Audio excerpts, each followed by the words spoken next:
Hai Mams, Assalamualaikum. Kembali lagi di channel Umi Lina. Nah, seperti biasa kali ini kita mau makan di salah satu tempat. Ini makanan Jepang.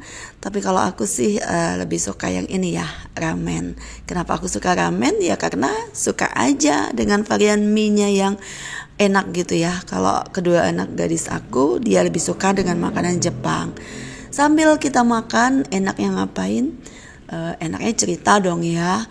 Dan kebetulan kali ini aku punya cerita seru nih.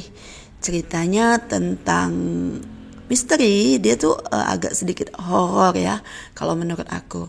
Ya udah, kita langsung aja ya ke ceritanya. Namanya Lia, seorang guru TK yang muda baru saja pindah ke sebuah rumah kontrakan tua di pinggiran kota. Rumah itu sederhana tapi nyaman. Satu hal yang membuatnya penasaran, pemilik rumah sempat berkata, "Kalau bisa, jangan pakai kamar paling ujung." Tapi Lia gak percaya hal-hal seperti itu. Ia justru menjadikan kamar itu ruang dia bermain. Ia menaruh boneka-boneka, kotak krayon, dan bahkan lonceng kecil dari taman kanak-kanak tempat ia mengajar. 3 malam berlalu tanpa kejadian. Namun, pada malam keempat, tepat pukul 2 dini hari, Lia terbangun. Ada suara pelan teratur.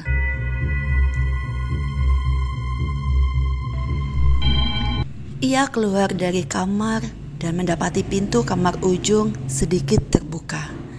Dalam cahaya redup, ia melihatnya. Seorang anak kecil duduk di lantai memegang boneka. Di tangannya, lonceng kecil bergoyang perlahan. Anak itu menatap Lia, wajahnya yang pucat, matanya yang kosong.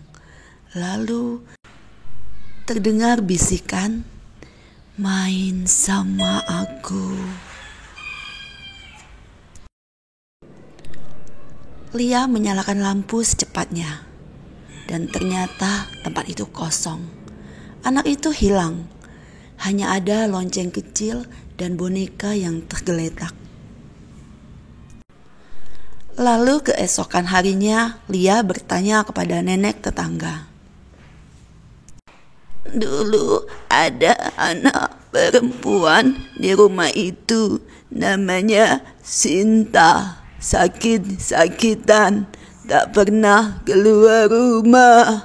Ibunya sering membelikannya mainan dan lonceng kecil supaya ia tak kesepian." Lalu dia bertanya, "Apa yang terjadi padanya, Nek?" "Suatu malam ibunya pulang terlambat. Anak itu ditemukan meninggal di dalam kamar sendiri masih memegang lonceng." Malam itu jam 2 suara itu kembali lagi.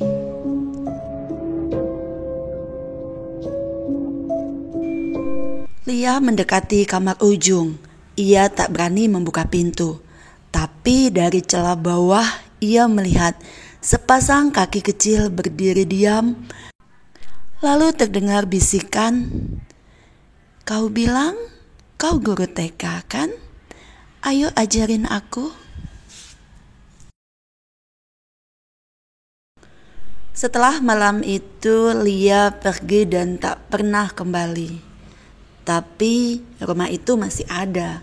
Dan siapapun yang tinggal setelahnya selalu menemukan satu benda yang tak pernah hilang. Beberapa minggu setelah Lia pergi, rumah itu disewa oleh pasangan muda, Randy dan Maya, yang baru menikah. Mereka tertarik karena harga sewanya murah. Terlalu murah untuk ukuran rumah sebesar itu. Dan pemilik rumah berkata, "Jangan buka kamar paling ujung kecuali kalian siap kehilangan sesuatu yang tak bisa kembali." Lalu mereka mengira itu hanya lelucon atau semacam taktik penjual yang ingin rumah itu terlihat misterius. Namun, malam pertama di sana, Maya sudah mendengar suara lonceng dan suara tawa anak kecil pelan seperti bergema dari kejauhan. Kemudian ia membangunkan Randy, tapi suara itu langsung hilang. Mereka mengira itu hanya imajinasi. Malam kedua saat Maya sedang mencuci piring, ia melihat sesuatu dari pantulan jendela dapur. Seorang anak kecil berdiri di lorong, diam menatap. Saat ia menoleh, lorong itu kosong, tapi di lantai ada jejak kaki kecil yang basah menuju kamar paling ujung. Dan terdengarlah suara langkah kecil berderak di lantai kayu. Randy akhirnya mengaku ia pernah membuka kamar itu di siang hari karena penasaran. Di dalamnya hanya ada satu benda, lonceng kecil tergantung di tengah ruangan. Tapi begitu ia menyentuhnya, ia merasa seperti dilihat dari segala arah. Kemudian malam ketiga, mereka mendengar suara lonceng lagi. Tapi kali ini berbeda. Lonceng itu tidak berdenting dari kamar ujung, melainkan dari dalam lemari di kamar tidur mereka. Lalu Randy membuka lemari perlahan, dan lemari itu gelap. Namun tiba-tiba dua tangan kecil mencengkram lehernya dari dalam, dan suara bisik kecil sambil berkata lirih, "Kau janji ajarin aku kan?" Suara itu dengan penuh kemarahan. Lalu Maya menjerit dan menyalakan sebuah lampu rumah itu.